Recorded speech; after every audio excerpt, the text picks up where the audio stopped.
Iniulat na isang source na nakiusap umano ng isang tagapagsalita ng Chinese military sa gobyerno ng Estados Unidos na huwag itong makialam kung makikipaggera ang China sa South China Sea.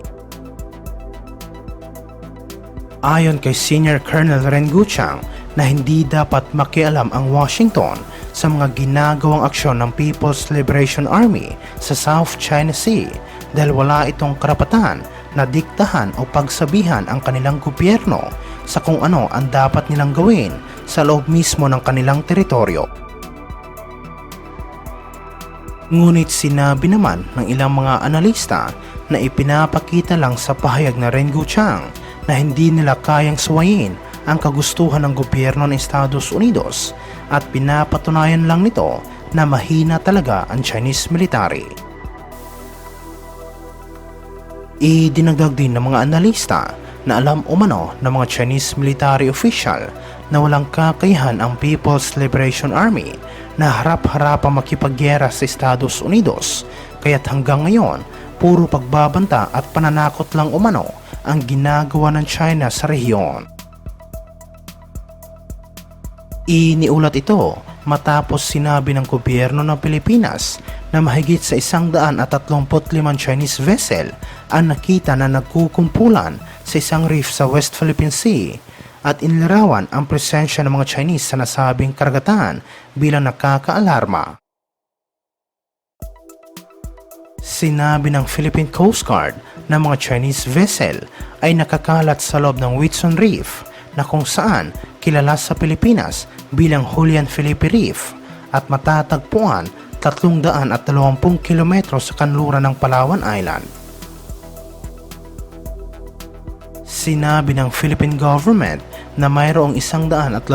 Chinese maritime militia vessel ang kanilang nakita at nabilang, ngunit nang mag-deploy ang Philippine Coast Guard ng 2 patrol boat sa lugar pagkalipas ng 2 araw, ang bilang ng mga Chinese vessel ay dumami at umabot na sa 135.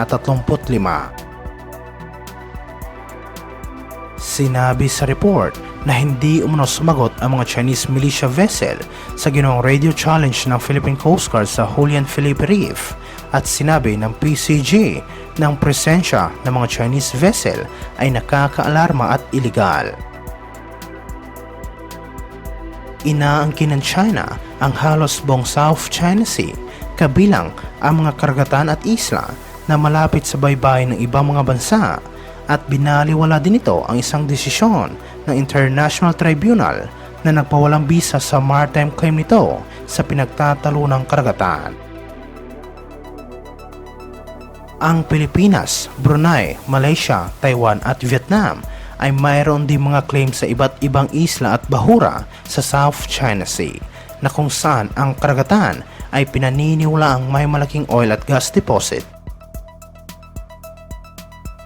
Samantala sa ibang aspeto naman, iniulat ng isang source na binalaan umano ng isang Chinese military general ang Communist Party laban sa binabalak nito na salakayin ang Taiwan at pinaplanong sapilitang pag-agaw sa Ayungin Shoal mula sa pagkokontrol ng gobyerno ng Pilipinas. Sinabi ni General Wei Fenghe na hindi papayag ang karamihan sa mga matataas na opisyal ng People's Liberation Army sa pinaplano ng kanilang gobyerno dahil siguradong hindi umano magiging maganda ang resulta nito at baka pagsisihan pa nila ito sa huli. Sekreto umanong binalaan na nasabing general ang mga miyembro ng Communist Party na hindi sila susunod sa anumang utos na salakayin ang Taiwan o Pilipinas at sinabi na handa umanong mag-aklas ang mga opisyal ng People's Liberation Army.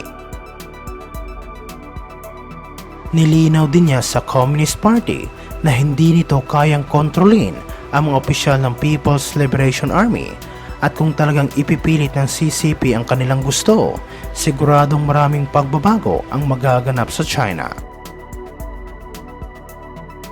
Iniulat ito matapos sinabi ni Armed Forces of the Philippines Chief General Romeo Brawner na sinalubong isang barko ng China ang mga barko ng Pilipinas at Estados Unidos habang nagsasagawa ang mga ito ng Joint Maritime Patrol sa West Philippine Sea.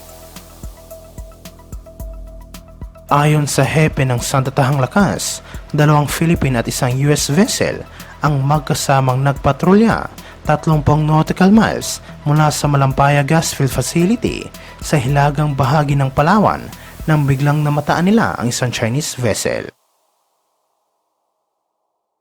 Naobserbahan nila ang isang warship ng People's Liberation Army Navy na tila sinusundan sila mula sa layong 6.5 nautical miles. Para naman kay Browner, ang Joint Philippine-US Patrol ay hindi sadyang i-provoke ang mga Chinese forces na nasa West Philippine Sea.